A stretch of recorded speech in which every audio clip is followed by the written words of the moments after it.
എല്ലാവർക്കും PS world four യുവിലേക്ക് സ്വാഗതം. Hello friends, ഇന്ന് പപ്പായ കൊണ്ട് ഒരു എരിശ്ശേരി വെക്കാം കേട്ടോ. നല്ല ജലദോഷവും പനിയൊക്കെ ആയിരുന്നു, അതുകൊണ്ട് സൗണ്ട് അല്ലെങ്കിൽ കുറവാണ്. ഇപ്പോൾ നല്ല കുറവാണ്, ക്ഷമിക്കണം.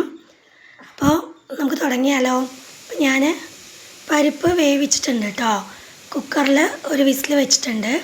അതിനുശേഷം നമുക്ക് പപ്പായ കട്ട് ചെയ്ത് വെച്ചത് ഇതിനൂടെ ആഡ് ചെയ്യാം. ഞാൻ സ്ക്വയറിലാണ് കട്ട് ചെയ്തത്, എങ്ങനെ വേണമെങ്കിലും കട്ട് ചെയ്യാം കേട്ടോ. നമുക്ക് എലിശ്ശേരിക്ക് മത്തൻ കട്ട് ചെയ്യണ പോലെ സ്ലൈസ് ചെയ്തിട്ട് വേണമെങ്കിലും കട്ട് ചെയ്യാം. ഞാൻ സ്ക്വയറിലാണ് കട്ട് ചെയ്തത്, കഴിക്കാൻ വേണ്ടിയിട്ട് കട്ട് ചെയ്ത്. നല്ലോണം ഓവർ പഴുത്തത് കൊണ്ട് കറി വയ്ക്കാമെന്ന് ഉദ്ദേശിച്ചു, അത്രയേ ഉള്ളൂ. അപ്പോൾ നമ്മൾ പരിപ്പ് വെന്തതിലേക്ക് പപ്പായ ആഡ് ചെയ്തിട്ടുണ്ട് കേട്ടോ. അതിനുശേഷം കുക്കറിൽ ഒരു വിസിൽ വയ്ക്കാം. കുക്കറിലല്ല വെക്കുന്നതെങ്കിലും കുഴപ്പമില്ല, പപ്പായ വേഗം വേകുന്ന സാധനമാണ്. അതുകൊണ്ട് നമുക്ക് അടുപ്പിൽ വെക്കുകയാണെങ്കിലും വെക്കാം. ഇനി പനിയൊക്കെ ആയതുകൊണ്ട് വേഗം ആവാൻ വേണ്ടിയിട്ട് കുക്കറിൽ വെച്ചിട്ടുണ്ട് കേട്ടോ. കുക്കറിൽ അതാവുന്ന സമയം കൊണ്ട് നമുക്ക് തേങ്ങ അരപ്പ് റെഡിയാക്കാം. അതിനായി കുറച്ച് തേങ്ങ ചിരവിയതും സാധാരണ ജീരകമില്ലേ അതും ചേർത്ത് അരച്ചെടുത്താണ് കേട്ടോ. തേങ്ങ അരപ്പ് റെഡിയാകുമ്പോഴേക്കും നമ്മുടെ കുക്കറിൽ വിസിൽ വന്നു കേട്ടോ. അതിനുശേഷം ഒന്ന് ആറിയ ശേഷം നമുക്ക് അത് ഓപ്പൺ ചെയ്ത് നോക്കാം. പപ്പായ വെന്തിട്ടുണ്ട്, എങ്കിലും ഒന്ന് ഉടച്ചു കൊടുക്കണം കേട്ടോ. അപ്പോൾ ഞാൻ കയ്യിൽ വെച്ചിട്ട് തന്നെ ഒന്ന് ഉടച്ചു കൊടുക്കണം. പപ്പായ ആയതുകൊണ്ട് വേഗം വേവുന്നതാണല്ലോ. അപ്പം ഞാൻ കയ്യിൽ വെച്ചിട്ട് തന്നെ അത് നന്നായി ഒന്ന് ഉടച്ചു കൊടുത്തിട്ടുണ്ട്. അത് ഇതുപോലെ ആവണം. അതിനുശേഷം കുറച്ച് മഞ്ഞൾപ്പൊടി, കുറച്ച് മുളക് പൊടി, പിന്നെ അതിനാവശ്യമായിട്ടുള്ള ഉപ്പ്, ഇത്രയും മതി കേട്ടോ. അത്രയും ആഡ് ചെയ്തിട്ടുണ്ട്. എന്നിട്ട് നന്നായി ഒന്ന് മിക്സ് ചെയ്ത് കൊടുക്കാം. ഞാൻ 2-3 കഷ്ണം മാറ്റി വെച്ചിട്ടുണ്ട് കേട്ടോ കഴിക്കാൻ വേണ്ടിയിട്ട്. അതാണ് ആ കിണ്ണത്തിൽ ആ സൈഡിലിരിക്കുന്നത് കണ്ടത്. നന്നായി ഒന്ന് മിക്സ് ചെയ്ത് കൊടുക്കാം.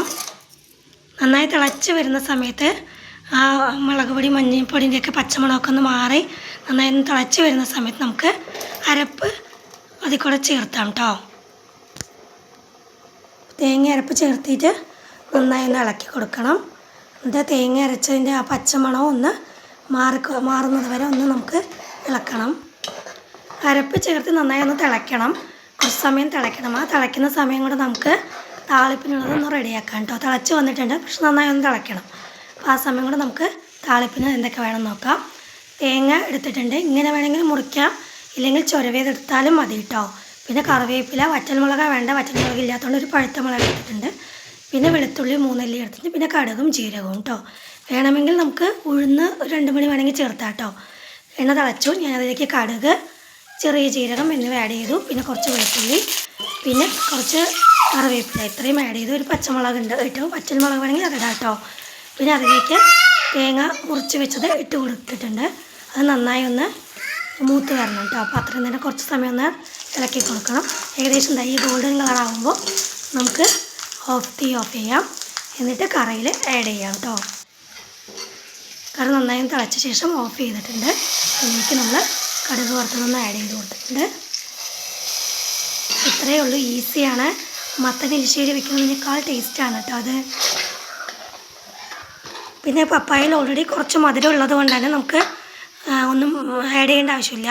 മത്തൻ എലിശ്ശേരി വയ്ക്കും ചിലർ വെല്ലം ചേർത്തുമല്ലോ, ഇതിനത് ആവശ്യമില്ല കേട്ടോ. ഇത്രയേ ഉള്ളൂ, ഈസിയാണ്. വെച്ച് നോക്കണേ. ബായ്.